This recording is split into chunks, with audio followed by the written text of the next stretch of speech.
përmbushur edhe falenderuese Zotit për gjithmonë. Ju vazhdoni të ruani raporte korekte me gjensilën, pa qka se vendimeve që, si që përmenda më partë të rriturve, duhet si familjar konsideriti që ndrojmë kështu. Apo, me qenë se po marrë shkas edhe nga rrjetet sociale që ne jam bo kështu burim, shife a flasin, shife në Instagram a jam follow, të kemi pa që juve jenim duke ndi që një bashkë. E kam pasur edhe më përpara, ndonjëherë vuajmë nga disa komplekse marrëdhëniesh. Edhe më përpara, kur pyetet për marrëdhënien me vjerrën, me kunatën, me kunatin, ka diçka sikur çalon në këto gjëra. Nuk kam vuajtur asnjëherë nga këto lloj problemesh, nga këto lloj kompleksesh, mendoj që të gjitha marrëdhëniet i kemi në dorë vetë ne. Dhe nëse duam të ndërtojmë raporte të mira, i ndërtojmë. Nëse nuk duam, nuk e bëjmë. Unë kam dashur gjithmonë që marrëdhëniet me njerëzit e mi të afërm t'i kem të mira dhe e kam bërë këtë gjë me çdo që kam pasur në jetën time. Okej. E thash më herët që do të them dhe ta lë për fund, sepse e folëm në televizionin, po nuk e di sa je shkëputur tërësisht, apo mund të jetë veç një diçka e përkohshme që po të merr energjinë më tepër nga fusha e biznesit. Jam shkëputur nga televizioni përpara një sezoni. Besi ndërtoi diçka shumë të madhe dhe shumë të bukur, i cili ishte i gjithë mundi edhe gjithçka që ishte përpjekur të bënte në jetën e tij, ose që kishte ëndërruar të kishte një biznes edhe një sipërmarrje shumë të bukur të ndërtuar mbi ëndra dhe mbi një punë të palodhur.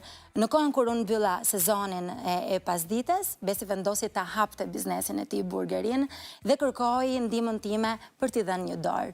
Vajta atje për ta ndihmuar dhe më pas vjova punën atje, me qenë se ishte nevojshme që puna të bëhej dorë më dorë. Kështu që tani më jam duke u marrë me burgerien, me biznesin edhe me dashurinë e madhe të Besit, tani më timen edhe të njerëzve tanë të afërm që punojmë aty.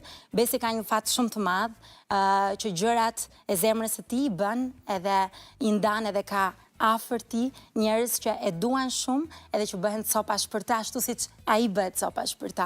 Duke bërë këtë gjë me njerëzit e duhur, gjërat bëhen gjithmonë më të lehta. Edhe unë tani po punoj aty, po merrem me menaxhimin e asaj gjëje dorë me dorë me Besin edhe me njerëzit tanë të afërm, edhe po ja dalim lavdi Zotit për mrekulli. Ka marrë paksa vëmendjen time dhe kohën time fizike, por nuk jam asnjëherë me kokën mbrapa ndaj asgjë që bëj në jetë. Televizionin e kam bërë me zemër, me dashuri shumë të madhe, flën akoma aty brenda meje, edhe nëse do të vi një projekt i bukur, e pres krah hapur, edhe jam shpresë plot për të bërë diçka tjetër, por e gjithë zemra ime dhe mendja ime për momentin është e fokusuar në gjën që po e bëj me dashuri shumë të madhe me burgerin. Kemi në mendje projekte shumë të bukura, gjëra shumë të bukura për të bërë, dhe mendoj që po ja dalim për mrekulli. Duket një energji shumë e madhe për një punë kaq të madhe të cilën po e bëni. Unë sadopak ta hoqa mallin e programit të pasdites, besoj, por siç e the edhe ti, është diçka që qëndron akoma brenda teje, kështu që në momentin e parë një projekti të kënaqshëm që të përmbush edhe ty, ti do t'jesh patjetër gati, sepse besoj edhe publiku do të mirëpresi për herë. Shumë faleminderit. Më ikën shpejt minutat, apo më thanë që na ikën, më erdhi keq se më ngelen edhe shumë temat e tjera, po të mos jetë kjo e fundit, e para po ju e fundit. Ishte shumë kënaqësi dhe të falenderoj shumë për energjinë, siç e thash në fillim.